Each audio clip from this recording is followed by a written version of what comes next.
Good evening, leaders. I take the opportunity to welcome all of you for today's session. We are doing quite well, I think, in terms of the program schedule. We are getting to almost the tail end of the program. We want just to push it further and just to see that we finish strong and finish well. Towards the end, I know sometimes there's more pressure because of the project, but at the end of it all, the whole exercise is a learning experience, so we'll be able to manage until to the very end. So I will just welcome my brother Stephen Morethi, just to confirm if you can clearly hear me, Steve. Yeah. Thank you so much, Chairman. Yes, I can hear you. Okay, karibu sana.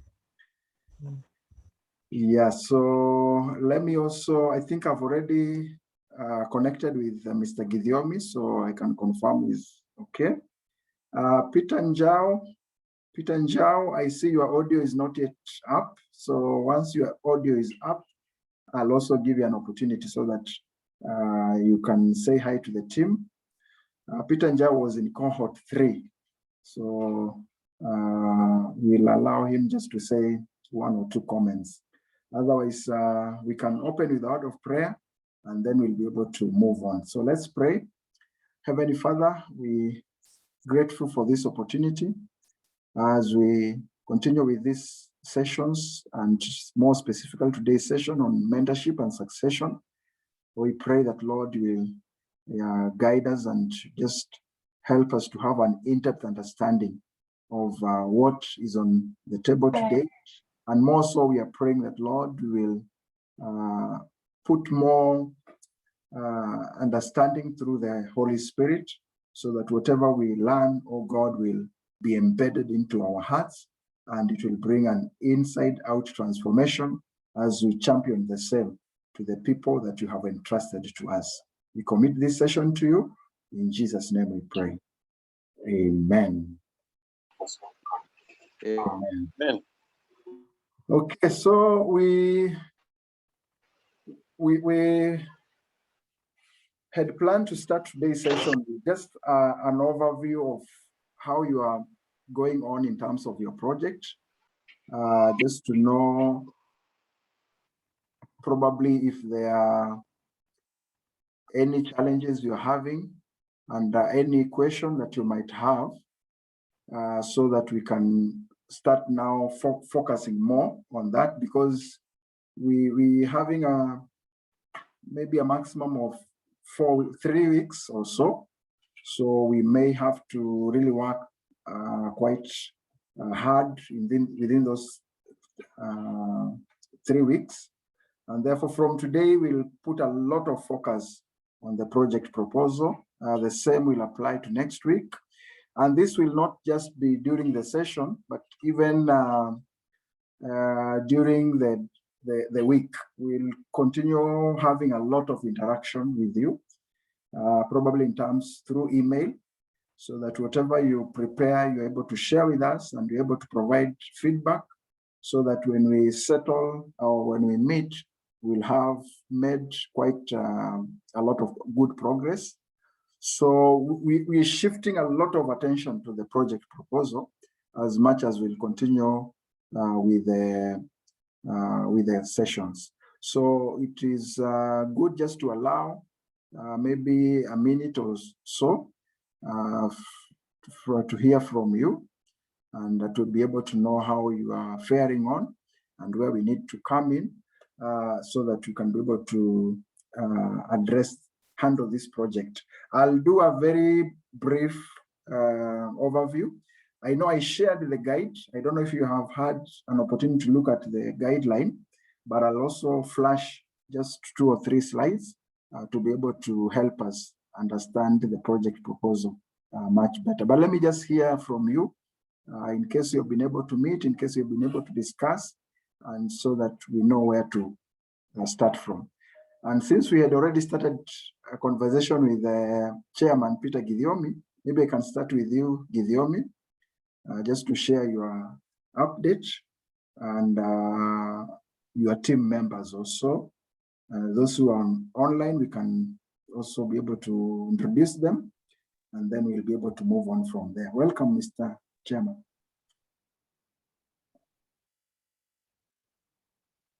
Thank you, Mr. Kerry, and my fellow leaders in this forum.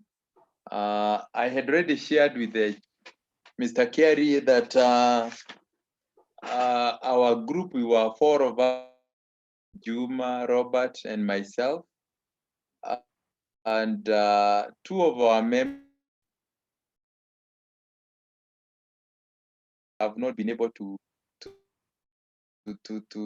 move with us, especially when we went to online.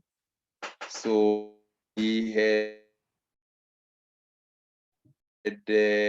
have been having discussions from yesterday, concretize them. But even usually we have agreed that we come up with the proposals for this project, which myself also have some idea. So probably now after this is when we will have a discussion, and then we agree on which one we will stand with, and yeah, that will become our idea, or rather our subject of the proposal. So so we are yet to agree, but we have proposals. So thank you. Okay, thank you, Chairman. So and also, sorry, Mr. Kelly, to mention that we by us joining on that day when the cohorts, is it 7 and 8, were discussing their projects, that was an eye opener, because yeah, it gave us an ideas what do we choose for a project that we have to come to. Yeah, we have to look for a problem which will be offering a solution through our project. So that was an eye opener to us. Thank you. Okay, thank you, Chairman. So from your group, you are the only one present tonight. Yes. Okay, so probably by, let's say by Tuesday, if you can be able to share any update with us by Tuesday, okay, through email, specifically the project title, maybe just a brief background and the objectives and problem statement. That can help us now to start our interaction, so that by Saturday next week we'll have made some good progress on this area. So you can liaise with your team members so that by Tuesday you can share something with me, and then I'll be able to share with Reverend Kahindi for our input. Thank you. Okay, so let me move on to Maurice. Maurice, karibu. Probably you can share the progress from your end.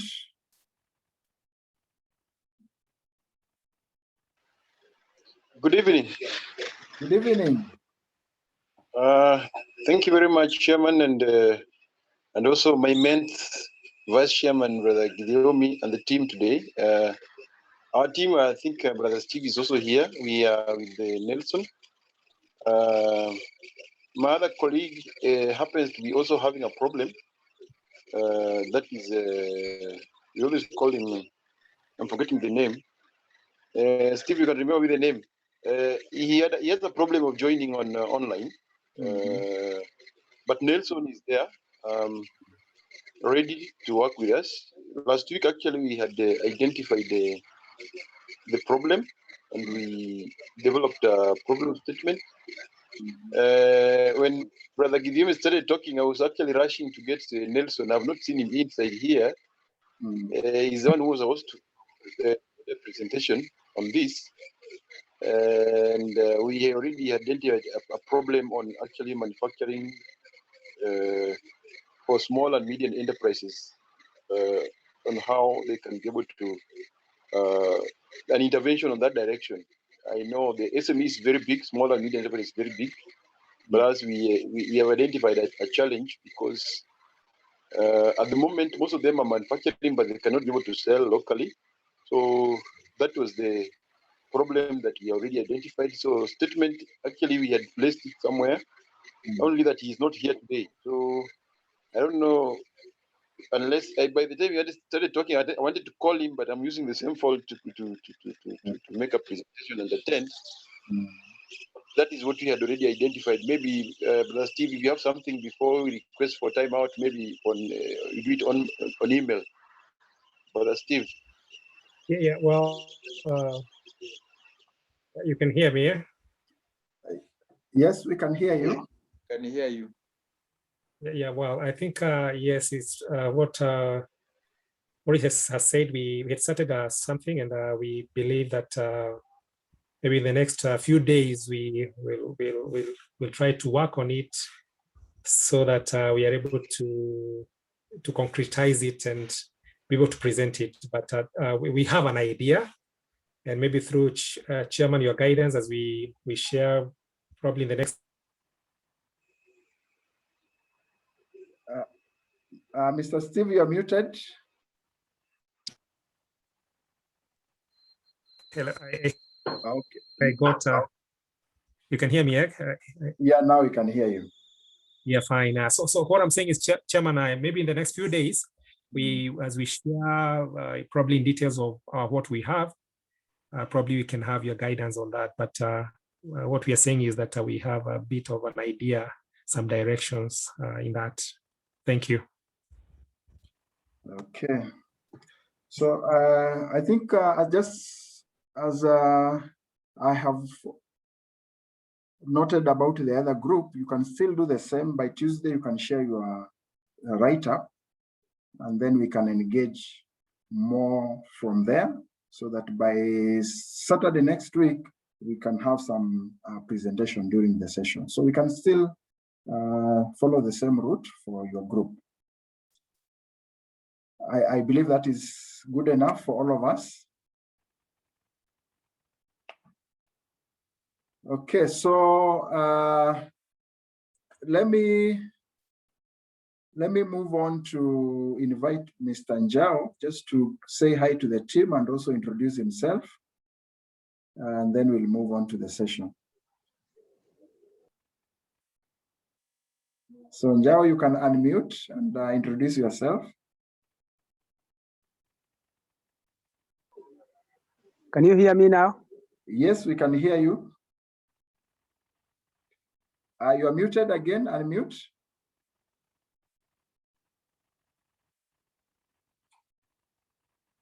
Mr. Njao, you can kindly unmute. Can you hear me now? Yes, please proceed. Yes. My name is Peter Njao. I'm a certified Cohort 3 aluminum. And during those time of leadership, I acquired a lot of skills. And I remember our proposal was to start something we call sanitarium. And we wrote that proposal because the objective is to add value to the health of our people.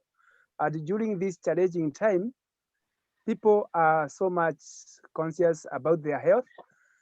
And already we are in the advanced stage. In fact, we are starting by this May. Already we have done the ground and everything is set.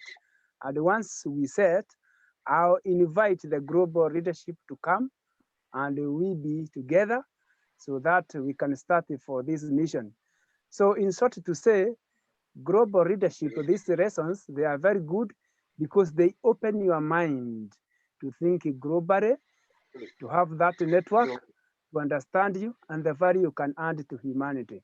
So those people who are looking forward to start their proposals, You are welcome. You can start something. And once you start something, it will add value to humanity. Thank you so much. Okay. Okay.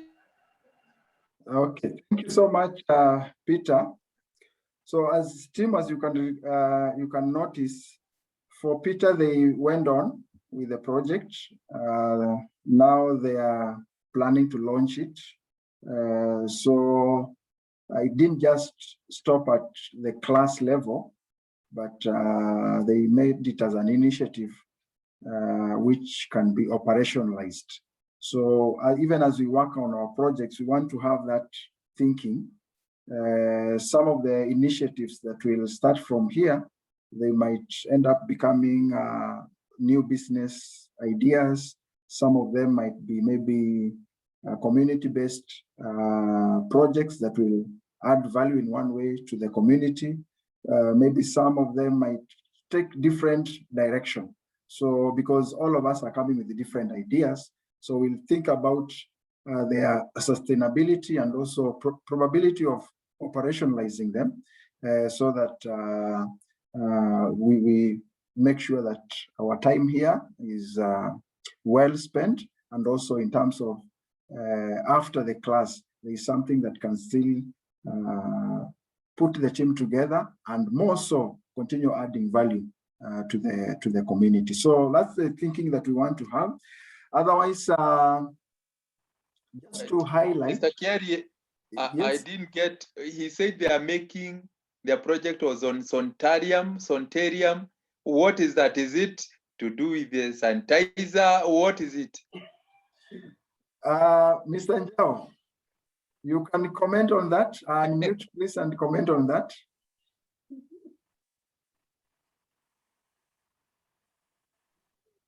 Hello, can you hear me now? Yes, Yes. Njao. Yes. A sanitarium is a healthy center that deals with the chronic problems from their roots. It's a process, a 3-month process, so that all the chronic problems that affect people without their knowledge, they will be aware using their diet. I have written a book, My Food, My Medicine. So we are implementing that. And it is very easy because we have got the power of nature. Everything we have, the medicines we have, they come directly from the soil. They come from herbs. So once we have that knowledge, we can eat food as medicine.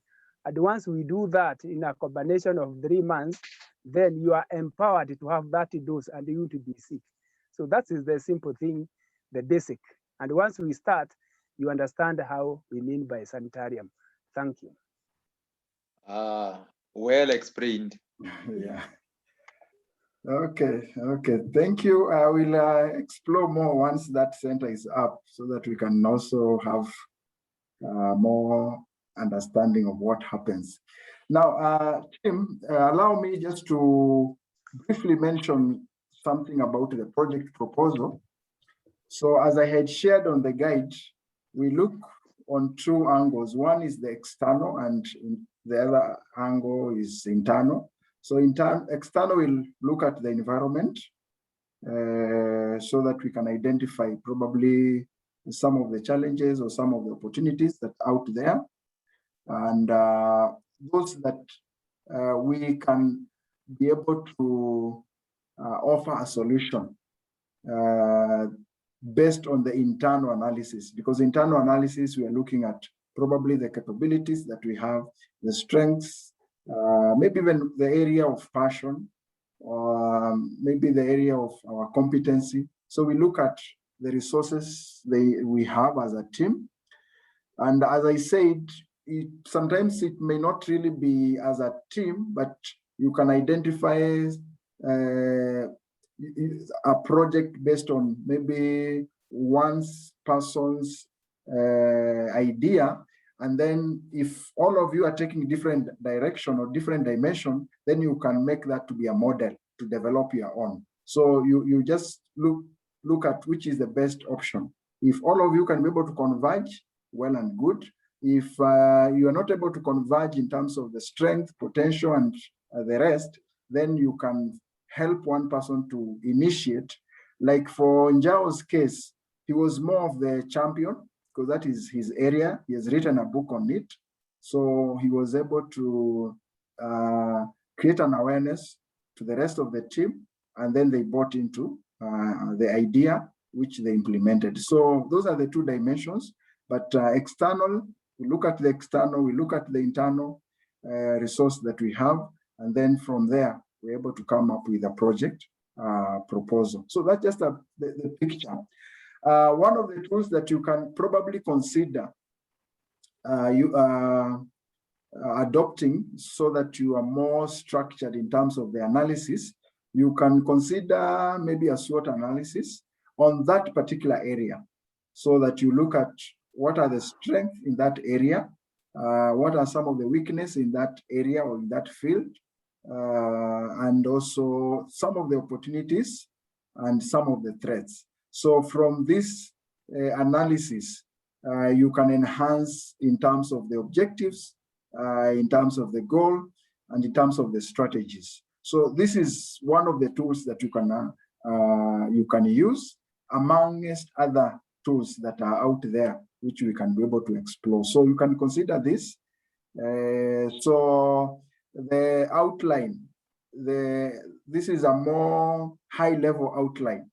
We'll have a background, a brief historical background, problem statement, or even an opportunity that you are exploring, motivation, why are you undertaking this, what motivated you to be able to focus on this, maybe probably what value are we going to add, and then the objectives, very specific objectives. We always advise probably maximum of 3 on the higher side, and then methodology, how will you undertake the project. And methodology can apply both at this particular level, and if you are not able to complete within the few weeks that we have, part of the methodology can continue even after the class. And then probably a budget and action plan, and then some recommendation and conclusion, focusing on the value that you are adding. Look at the way, probably how you will address some of these 5 W's and 1 H of Kaizen, like who will be maybe the consumer of this, what specifically are you going to achieve, or what are you bringing on table, where are you going to implement this? Is it, you can pick maybe a pilot, then you continue scaling it up. When, in terms of the timelines, and why is the project important, and then how. So these are more, this as you address this part of the project proposal, you will just be confirming that you have also taken care of the 5 W's and the 1 H. And then there is a detailed, but this one will come later on, a detailed project proposal submission. This, for now, let's not focus on this. We'll come to this at the tail end of the project proposal. So in brief, that is the highlight of what is expected, and I've also shared that on the chat. So I guess we are good with that. Is there maybe is there something that I may need to clarify? Yes, Chairman, just a question. Yeah. So objectives are, for example, when you talk about objectives, what are you talking about? Okay, so let's go up here.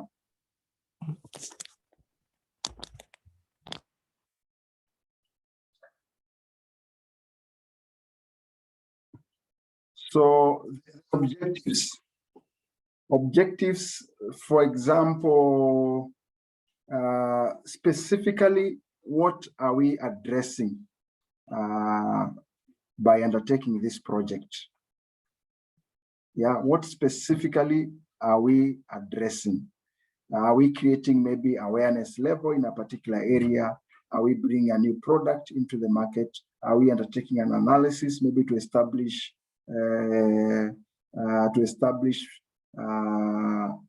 probably some gaps in this particular area. So these are the specific items that you'll be focusing on, depending. Again, this will vary depending with the topic and the area of research. Okay, so but the most interesting part of this project proposal, it will be the amount of time that we'll also invest in researching on that particular area, because we expect by the time we are completing the project, we'll have also grown or developed or enhanced our research capacity in terms of digging deeper. So every time we'll be taking you back to maybe add more on some areas. It will just to enhance our understanding on that particular area, because we need to master it in a way so that we can be able to unpack it and probably be able to get the best solution based on the challenge or the need that we have identified here. So the specific issues that this project will be addressing. And remember, we said from the very beginning that the objectives must be SMART. We said they must be very specific. Specifically, what are we addressing? They must be measurable. They must be actual, or they must be realistic. They must be able to action or act on them. They must be, I've talked about SMART, specific, I've talked about measurable, accurate or actual, realistic. They must also be time bound. Okay, so those are some of the parameters that we'll be looking at as we set up the objectives. I don't know, Mr. Steve, is it more clear now? Yeah, it is, yeah. Okay. Thank you. Yeah, and we'll really work on our objectives. Even as you present, we'll try and test them out.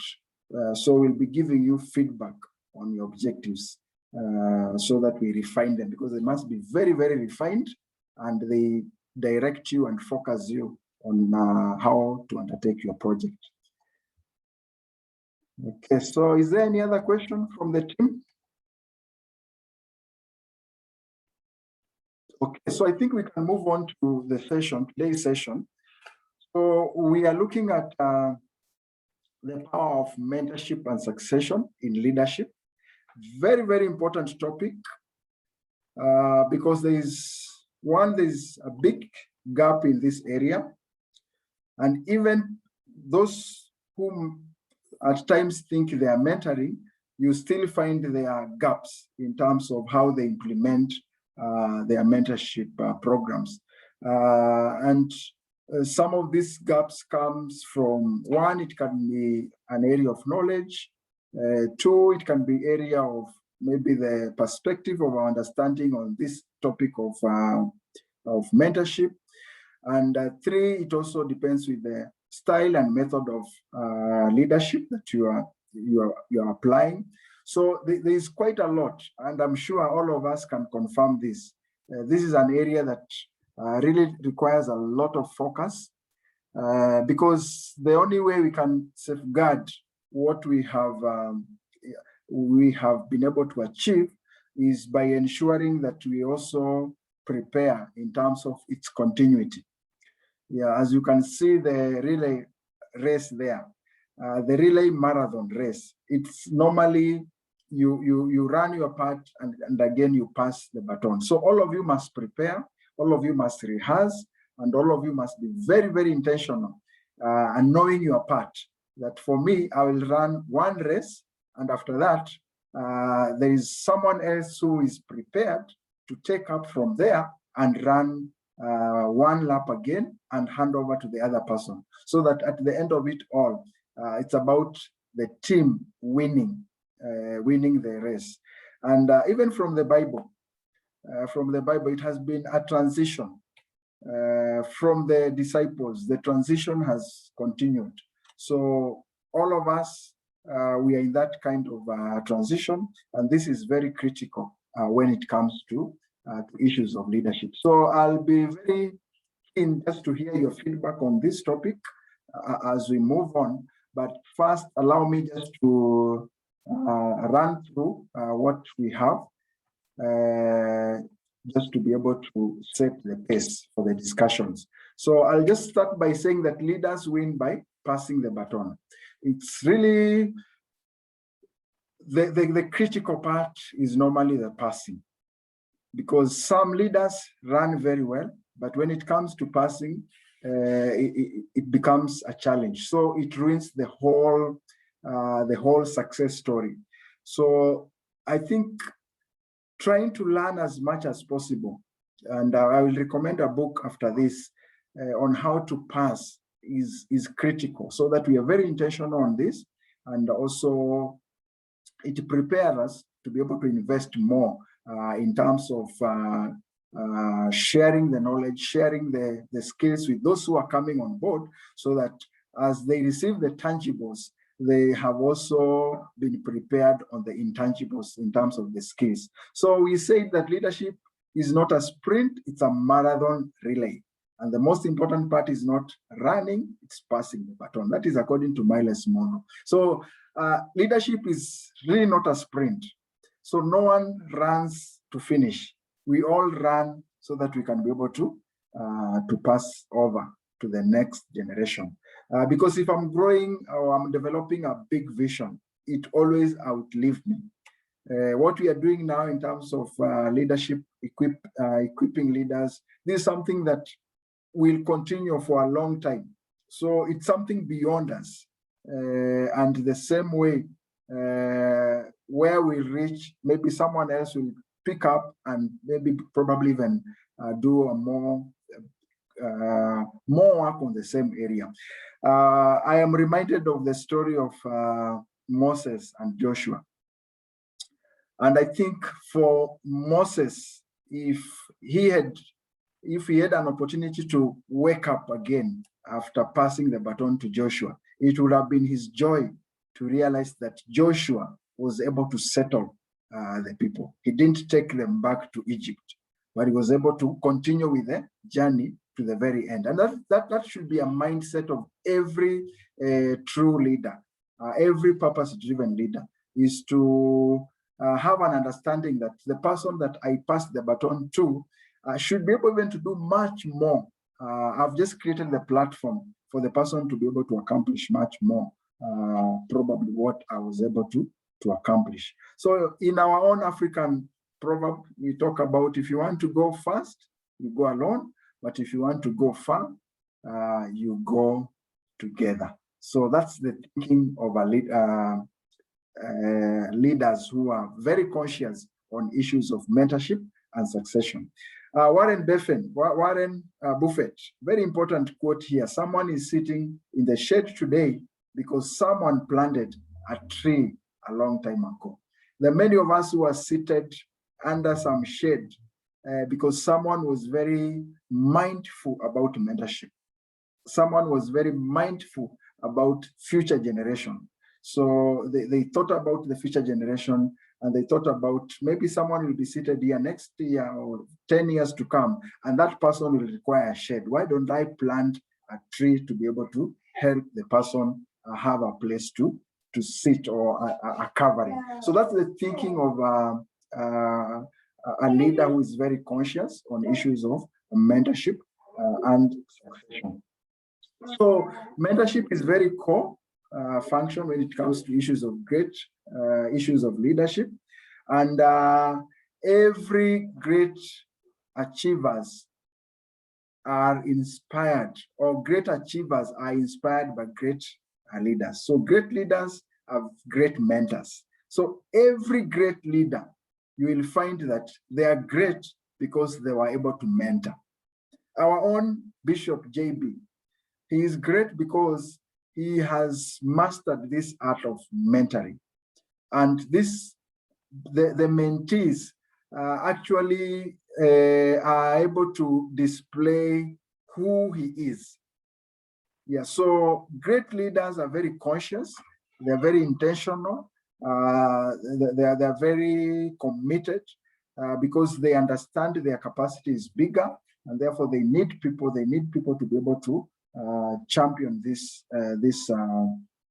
the mandate that they have. And those leaders are also, they are not selfish in a way. So we are saying they are only people who are leaders who are unselfish in their thinking are able to invest in mentorship, giving themselves or giving ourselves to other people for the well-being of the vision and the well-being of the people that we are bringing on board. And Robert said this very well, that we rise by lifting others. We rise by lifting others. So as we lift the lead of others, then you are creating more platform for yourself and also for the people that you are bringing on board. So there's a relationship paradigm here that works so well when it comes to issues of mentorship. And there are different perspectives on this when it comes to relationships. So there are those who get into a relationship and we call it I win, you lose. So it's either I win and then you lose. So, and what happens to this kind of a relationship? I only win once and the relationship is over. Another perspective is you win, I lose. So you win only once and the relationship is over. The other perspective is that we both lose and our partnership ends. But the best part of this relationship or this paradigm is where we both win. And this ensures that we win more time and we win for a long time. And we also create a partnership that is more transformational and more impactful. So this is the thinking of a mentor, is that we are both in a win-win situation. And I said from the very beginning that we can only secure the future by mentoring.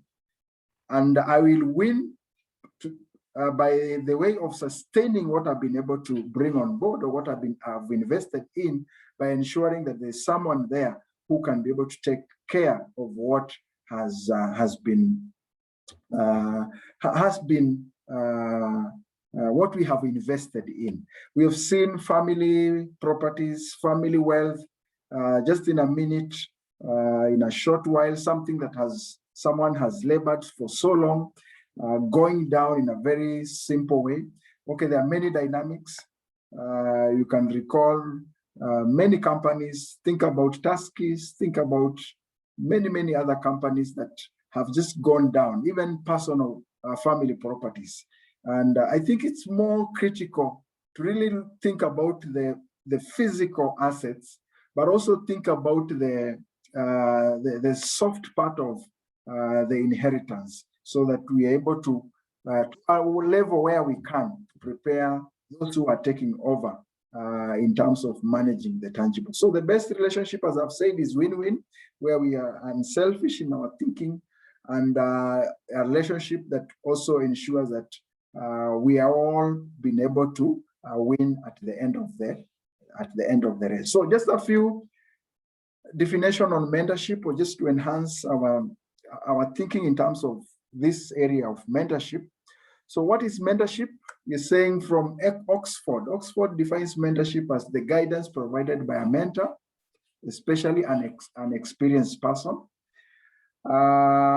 There's another definition also from online resource, a relationship between two people where the individual with more experience, knowledge, and connection is able to pass along what they have learned. And the third definition is a professional activity, a trusted relationship where there is meaningful commitment. So look at some of those some of the outstanding issues here from Oxford. We're talking about guidance that is provided by someone probably who might be more experienced. It's also a relationship where also one party probably may have more knowledge, and also it can also be a professional activity in a way, and there is a lot of trust and commitment that comes with that. And some of the qualities of a good mentor, I think I'll just highlight this without going to so much details. One, we have mentioned about trust. Yeah, so a mentor builds trust and also is very active in terms of listening and understanding. This is where we are saying that we really don't listen just with the intention to respond, but we listen with the intention to really understand. Very encouraging, inspiring, and also reliable and authentic, because we share our stories when it comes to issues of mentorship. So a mentor also is someone who is able to see ahead of what either the individual or others can be able to see, inspires and also coaches others to navigate more specifically on issues of discovery. You're able to tell someone probably even more than they can be able to see in themselves, and also developing that potential and how to be able to maximize it. We are also saying a mentor is very secure, is a secure leader, and he thrives in growing other leaders. And is also someone who allows you to see the hope inside yourself, as Oprah Winfrey said. So these are some of the very important qualities of a good mentor. And maybe we can test ourselves with some of these qualities. And maybe the people that we are mentoring, or even the people that are mentoring us, because we are always mentoring and we are always being mentored in one way or another. So additionally, we are saying a mentor is someone who sees more talent and ability within you than you are able to see in yourself, and helps you to be able to bring it out, according to Bob Proctor.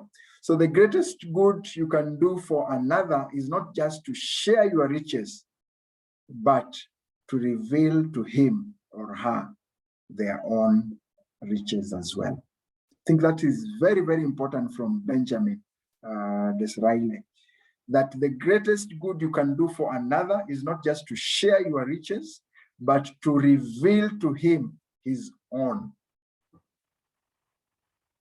Okay, so very important as we think about the subject of mentorship.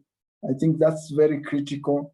We're also saying a mentor empowers a person to see a possible future and believe that they can be able to achieve it. That is according to Sean. So in a pictorial format, these are some of the qualities of a good mentor. We are saying the foundation is building trust, so that we're able to be very authentic and we can trust the relationship. Active listening, encouraging as much as possible, being reliable, being authentic, and also creating an environment where people are able to enjoy and have the fun. I remember during this period of COVID, I was sharing with our home cell, and I was telling them probably one of the key role that we picked, we adopted and decided to run with during this period of COVID is being more of a mentor in our houses, because now we're spending more time with our children and they were looking up onto us. So it was very important to create an environment where we're able to provide a better environment where we can be able to share our experiences, have fun, but always at the same time, make it a mentorship experience. So these are just some of the qualities. So why should we mentor? I think I just need to note that it's all about teamwork, and whatever we are doing is teamwork, as we've said. If you're growing a big vision, it's teamwork. We require people. And Wangari Maathai said, I'm very conscious of the fact that you cannot do it alone. It's a teamwork. When you do it alone, you run the risk that when you are no longer there, nobody else will do it. Very, very important. So it's teamwork. Leadership is teamwork. Vision requires team.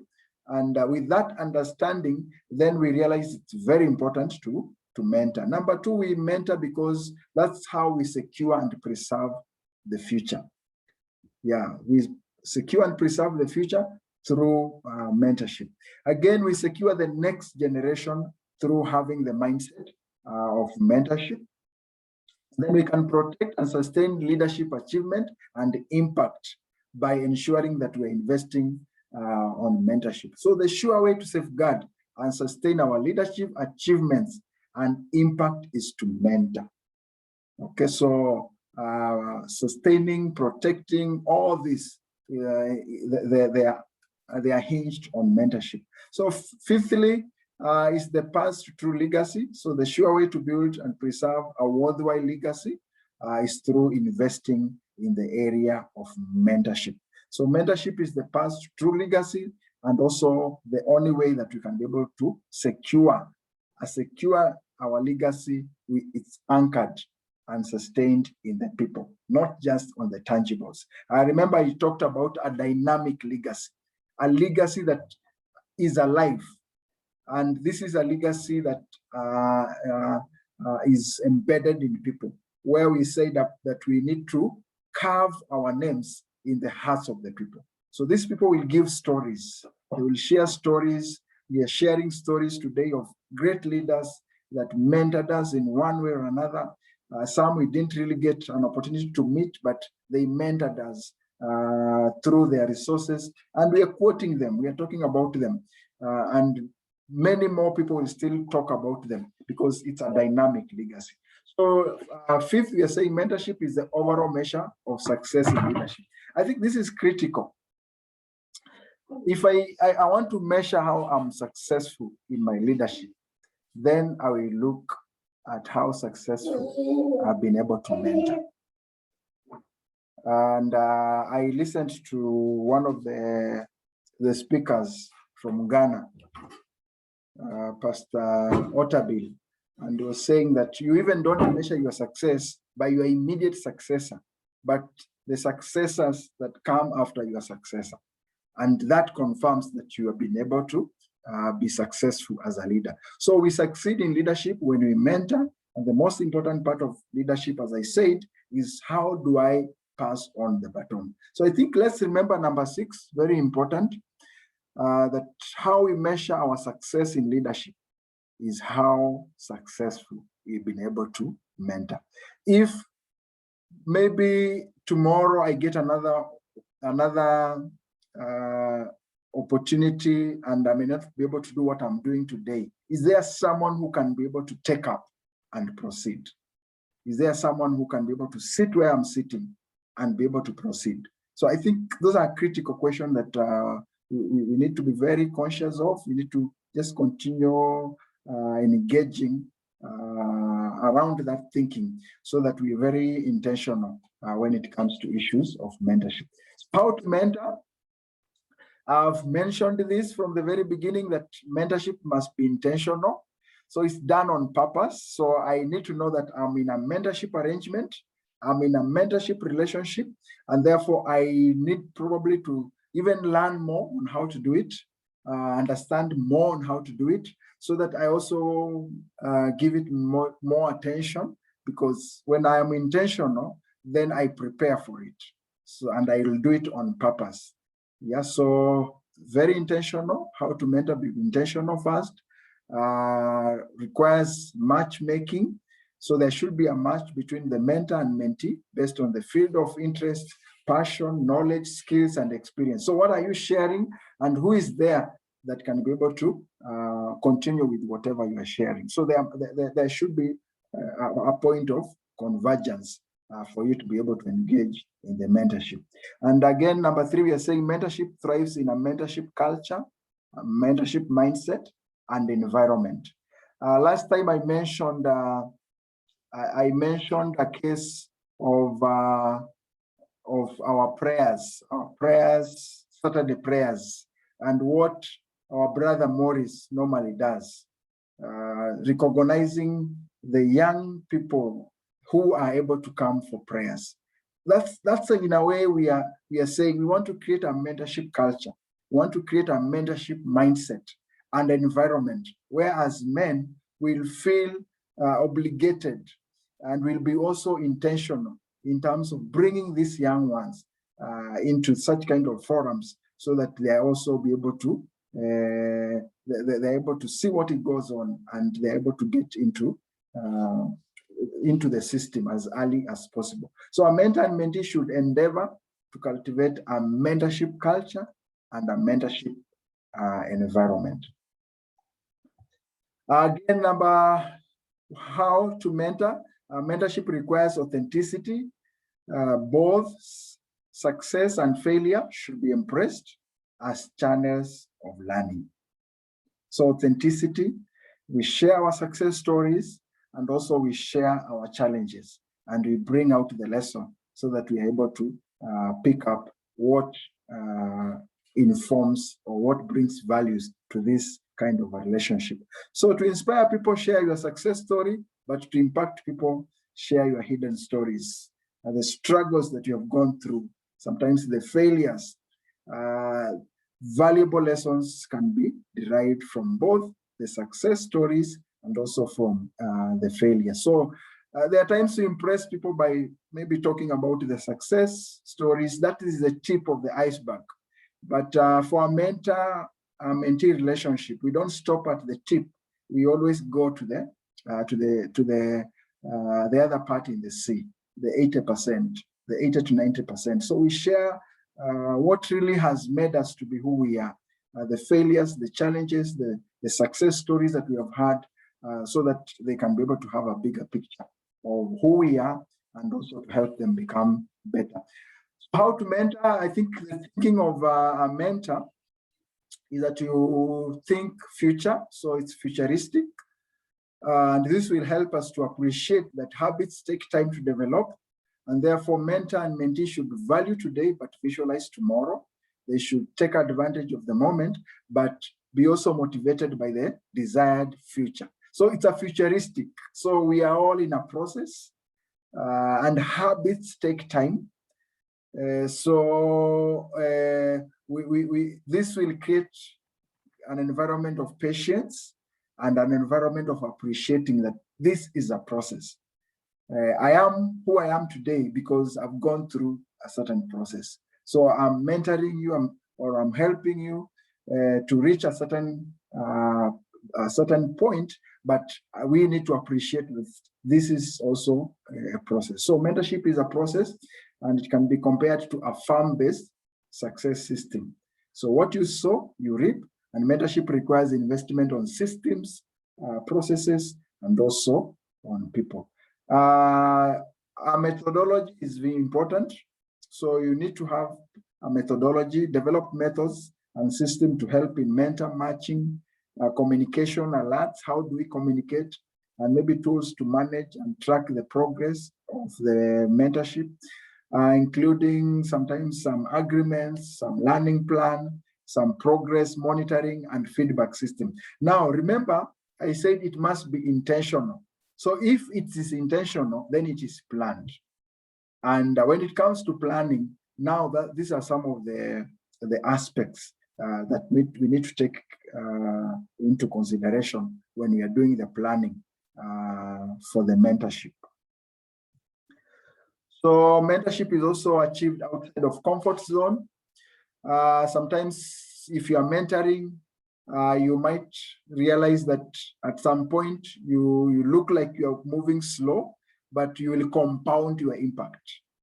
You will compound your impact. Actually, when you start now transforming, you transform more. It's like what we are doing with the Global Leadership Network. So maybe I will be moving out to big forums and equipping, but probably the impact will not be as much as helping others or creating a choir to do the same. So the choir or the team can do much more than maybe you can be able to achieve alone. So be comfortable being uncomfortable. Patience, persistence, consistency, and focus are very, very important when it comes to issues of mentorship. So it also requires open-mindedness for both the mentor and the mentee, because all of you are in a learning process, as most of you, I know you have experienced this. And then mentorship should be fun, as I said. Embrace creativity. Every time pause to celebrate every little success in the process of mentorship. And then mentorship demands consistent personal development to both of you for mutual benefit, because we can only give what we have been able either to experience or what we have been able to learn in the process of either our professional or family life or whatever setup of the mentorship you are engaging in. So a mentor and mentee should be perpetual learners. So probably maybe up to there.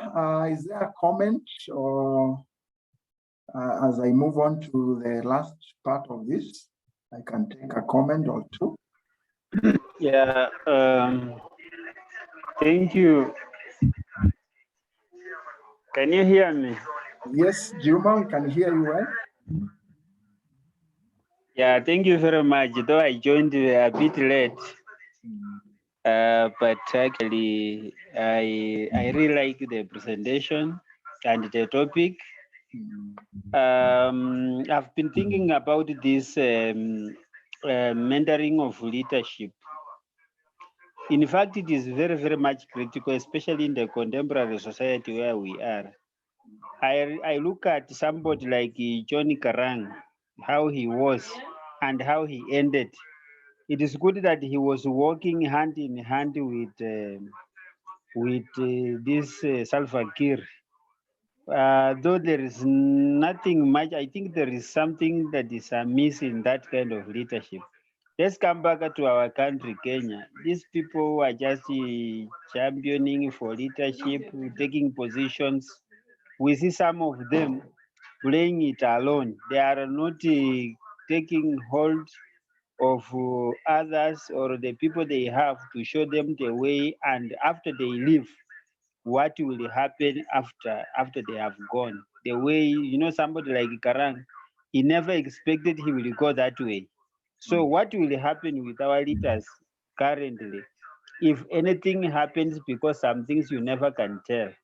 So actually, this one is an eye opener. It really opens up our minds, and it gives us the blueprint of how we should move and at least play our role in our future life.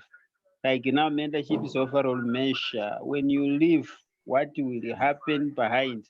It is good that the person you work with, as you go, he should do exceedingly what you have been doing and as he has been seeing. We see it in Elijah, the prophet. After going, he left Elisha with a double portion, though Elisha went without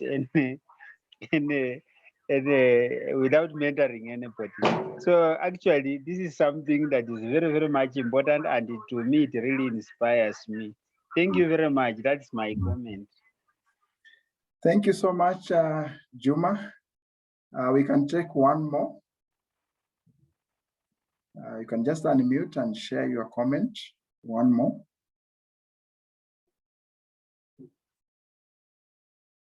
Okay. Morris, you wanted to say something? See you unmuted. Well, I just wanted to say that mentorship is a key thing for purposes of sustainability of anything in the community. I was looking at Barack Obama and Biden. Biden was actually a vice president to Barack Obama. Then in between, they lost as Democrats, but then we had Trump who came in. Now, look at by the time when they were doing their campaigns, because my point is that mentorship is about a continuous pass on of certain values, not necessarily that somebody could be older than the other or younger than the other. In this case, Obama was younger, but the values that they were holding together, when came a time when Biden had to pick them up, because Obama was actually, they were working very close together and sharing and doing things in one direction, and actually their thinking process was in one line. It has become very seamless for America to be able to recover from the mess that we are having by the time Trump was in power. Actually, by the time Trump was leaving, America had started was an international laughing stock. And for now, you hear very little about America, the negatives, but the positives that are coming out of what they are doing, I believe it's because it's a teamwork. So mentorship, either way, it is about what you are all looking for in front of you, and that should be given to the next generation and next generation. And if you're living together, it must be done jointly, teamwork. Very true. Very, very true. It's continuous, and also that's secure, being very secure, being very cautious, very intentional. I think I really like even the examples that you have shared. And I think the key part here is that we are saying we need to make it a culture starting from where we are, where we have any privilege or any opportunity to lead, as low as at our own inner circle. Are we creating that environment as we cascade it to other spaces of leadership, so that it's a culture that we are able to demonstrate wherever we are? So thank you for the comments. We'll take the other comments at the very end, but let's just move on. I'll just share 3 C's of mentorship. There are 3 C's of mentorship. And as we said, a mentor is, from the definition, is an experienced and trusted advisor, or mentors share knowledge, experience from the very beginning of the definition of mentorship.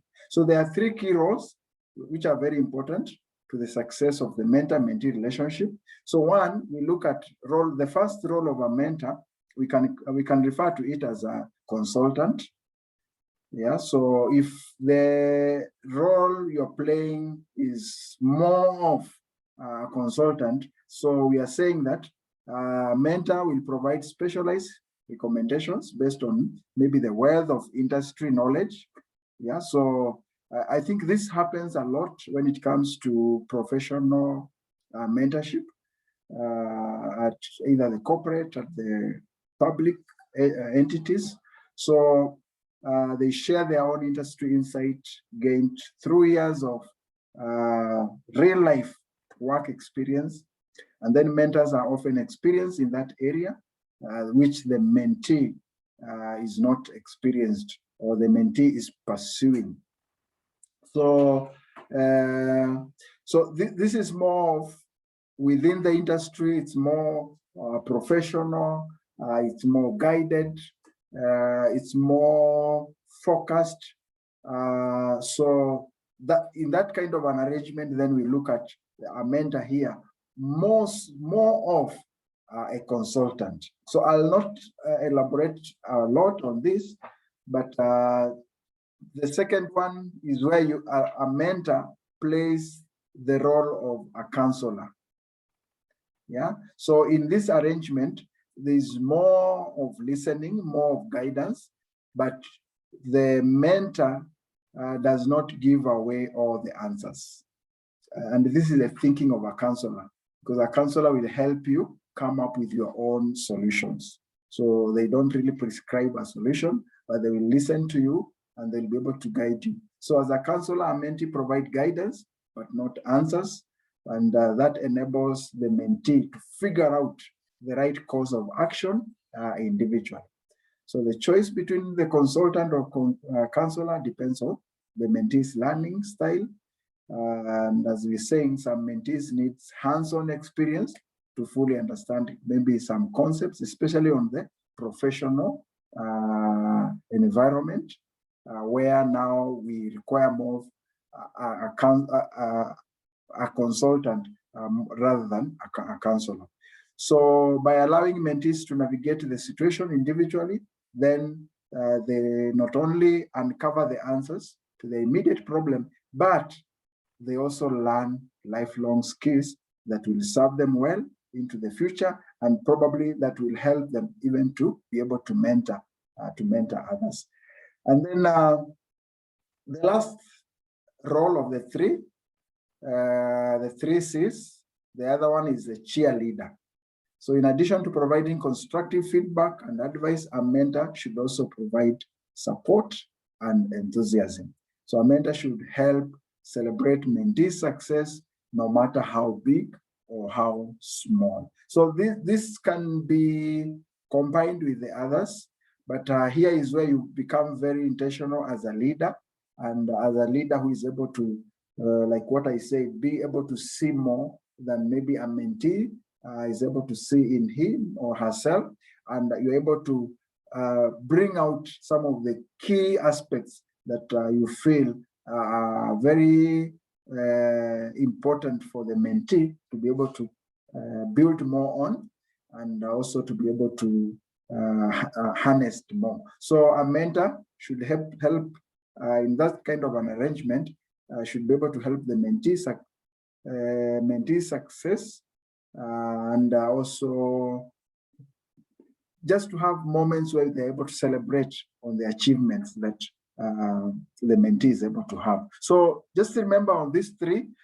maybe you can take some time just to research more on this area. We didn't really want to divert so much, but in this program, we just wanted to mention that these are some of the roles we can play. So you look at where you are, you look at the leadership space where you are offering leadership.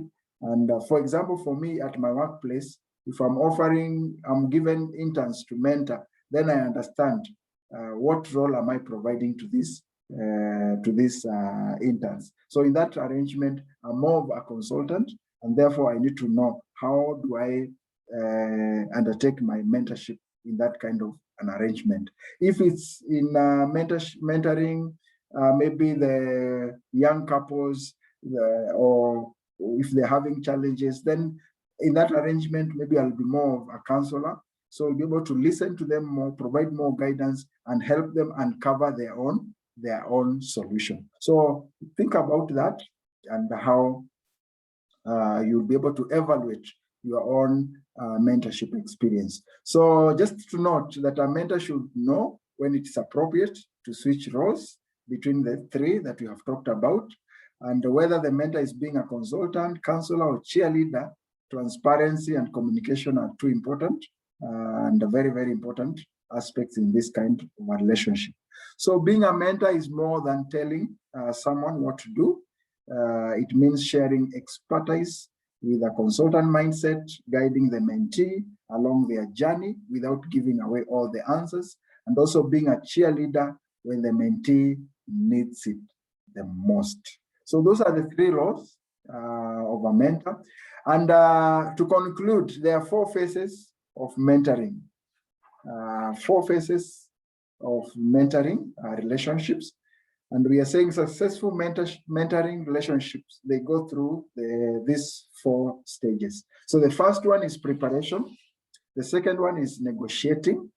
The third one is enabling growth. And then the last one is closure, especially if it's a relationship or it's a mentorship for a given time. So I'll just highlight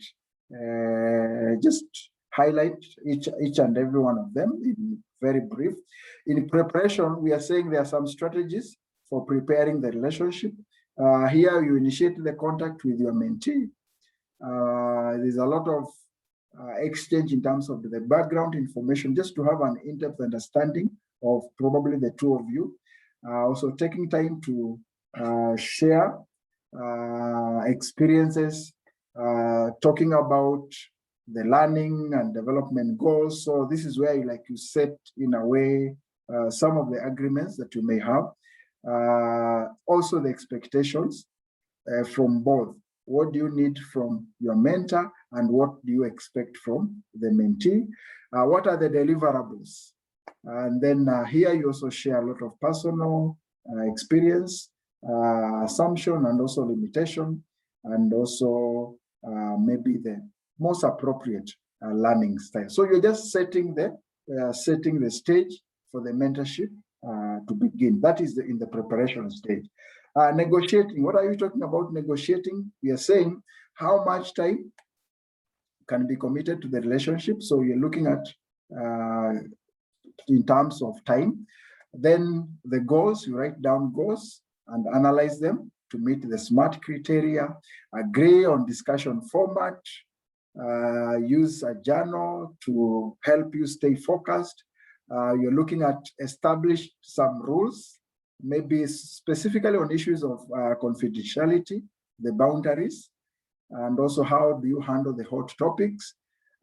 Be very flexible in terms of the expectations and plans, because they might change along the way. And how do you evaluate progress and milestones, the learning styles that are important. So you identify and discuss successful learning. And then you also articulate criteria for success. How do we measure our success? So you can see this is really a negotiation.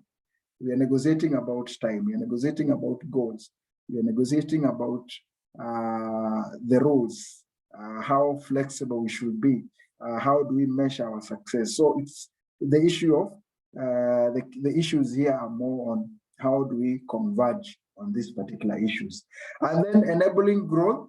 So the strategies we are saying regularly checks in or check in, have a system just to check on the progress.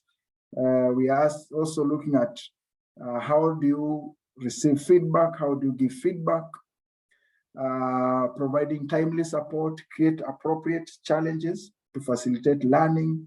We are also talking in terms of use the time together productively, and also keep on evaluating goals and deadlines throughout the process. Also providing an environment where you can give constructive critique or criticism, and also having a mindset to accept and reflect on that.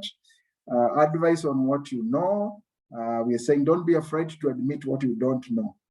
Find other resources if you can to provide guidance, and then celebrate each small success. Each small success should be celebrated along the way. So enabling a growth environment. These are some of the strategies that we adopt in this particular phase. And then finally, phase 4 of mentoring relationship. We are saying when you're coming to the closure, the beginning is, or the end is normally the beginning of a new phase. So what you consider here as you come to this phase, we are saying that look beyond. So be very sensitive to when the relationship should end. Find a personal way to express your feeling about the experience. Give and receive thanks. Even if you are disappointed in the outcome, identify and express the positive benefits you gained as a result of being in the mentoring relationship. This is both parties. And then take time to consider what you learned and identify what you will do differently in another mentoring relationship. So this is also very important for the mentor. How was I successful? What are some of the areas that I need to improve? Maybe in my next mentorship relationship. And as you celebrate or as you close, take time to be able to celebrate your journey together. So as a purpose-centered and vision-driven global leader, we are saying that we should focus on nurturing successors, because our greatest contribution to the future generation is our successors. So as we have noted, and as I conclude by saying, success without a successor is failed leadership. Miles Monroe put it in a different way, and he says success without a successor is failure, or success without a successor, then it means our labor is in vain. So this should be very intentional, and we safeguard and solidify our leadership through the mindset of mentorship. And we lead and influence through inspiration, through empowerment, and very important, through mentorship. So I trust that we have been able to pick a few concepts here and there. I'm sure this is something that we might need to revisit again and again, just to be able to unpack this more. I know we are sharing quite a lot within a very short time. Every point here might be digested more. So I request that just take some time to evaluate this discussion more and just to be able to come up with your own practical steps on how to enhance your mentorship. So take the challenge in the manual and just explore on how you are able to enhance both sides of the mentorship, up and also the downward. So I wish to pause there for today. And maybe as we conclude, those who didn't share any comments and you feel you need to share something, or even if you shared and you still feel you need to share some takeaway, your take home, or just some concluding comments, we can do that in just a few minutes. So maybe we can allow all of us just to say something as we close. If I can start with Juma, and then I go to Mr. Gidiomi, just your concluding comments. So probably Juma, you can unmute and just share your concluding comments. And then we'll move on to Peter Gidiomi.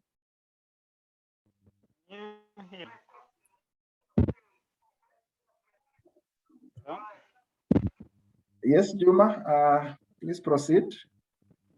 Yeah, okay. I still wanted to express my gratitude towards the presentation. Actually, it has really challenged, it really challenges most of the leaders and some of us who want to stay in that position of leadership. And the key of this is how you have brought out the phases of mentoring relationship. Those 4 phases are informative, how to prepare, negotiate, and create an environment, enabling environment, and how to end it. And actually, I like that statement, the end is always the beginning. In whatever you do, actually, the end is always, don't say that now you have ended there, it should be. Now that is it is marking the beginning of everything, and now you will stay, as we had said earlier, it should be a continuous process, which is very, very good. And I really am very much inspired. And now your comment on this after we have come to a closure. This is about research. Whatever you come up with, whenever may it be a project, it is not an end in itself. So many research done, and that one doesn't mean that when it is done, it's just put in the shelf and it stays there. No, someone will have to come and pick it from there and run with it, so that one it keeps on going and going until because what was in the mind of the person who came up with that, especially the great work that Brother Gary you are doing. You know, this one is a very great work, because where you have come to, and that one it should continue doing it. And in fact, us participating in this, you are mentoring us. We are the mentees. Now from there, we keep on moving with this program, and from where to Tafika, others should pick it up. I like your examples that you have been given, especially to your family, how the children are. That is the spirit. And as we continue doing that, actually, we shall see the light at the end of the tunnel. Thank you very much, and God bless you. I will pick on this, and I will have to work on it with time. Thank you. God bless you. Amen. Thank you, Juma. Gidiomi, please. Thank you, Mr. Kiari and the other participants. I think this was a very important topic. You have brought it very well. the book also, in a book review, it also came out very strong. And I remember one statement that never left my mind, one or two, and it is that your vision or our vision can only outlive us if you invest it or put it in the minds of people, not in an institution. Yeah, and to me that was very strong, because people are the ones who will keep on passing it from one generation to another, and that vision will grow. And you gave also an example like of our ministry, the DCU Moja. When you see the bishop has picked young leaders to take over and start running with it, you know, in his sunset years, it is a very clear demonstration that he is thinking, and he is not a selfish leader. He is thinking about the future generation, and very, very, very important is that the vision he had can only be preserved or outlive him because he has put it in the minds of others. So I think that that is quite key on the mentorship. Then the other thing also that came to my mind on this is that we like in our country, we have been having this problem where we think these children who are going to school, secondary school, and banning schools, watoto wa siku hizi, but it is a very clear demonstration of failed mentorship, that these children are almost mirroring what they can see in the society. So when the society is very violent, they also do, you know, things violently in school. And so it's like a wake-up call. It's a wake-up call that we need to be very intentional in mentorship, and also passing on the right values. I remember one article that appeared in WhatsApp sometimes, and they were saying that China, when they were thinking about their security, they built this long wall and very high, such that human beings could not pass from one to the other across. But what they didn't know, they built a physical structure. What they didn't really understand, that structure is not even the problem. That is not even where the problem is. The problem is in the hearts of people. So they were saying every time that people cross from one side of the wall to the other, they didn't have to cry all the way. They didn't have to punish themselves. All they will need to do is come with a 50 bob, bribe the askari who is at the gate, and they will cross. That's what happens when we don't pass in the right values to the next generation, that whatever we have used or built over many years will be destroyed within a very short time. So thank you very much. Wow, thank you so much for those examples. Okay, let me move on to my brother Mureithi. Yes, Mr. Kerry, I concur with the team that yeah, tonight we've learned quite a lot, and mentorship, as you said, is key in leadership. And for me, I would say it's true that we need to be deliberate, we need to be intentional, even as we think about mentorship.